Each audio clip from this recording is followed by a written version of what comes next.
Hello there everyone, welcome back to our channel. In today's video, you are going to see how to clear caches and cookies on Facebook. So let's get right into it. Head over to your Facebook application.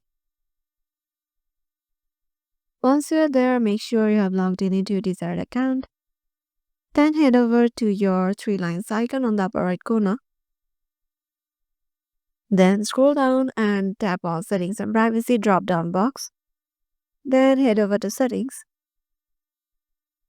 Here, scroll down until you see the browser option just in the preferences section.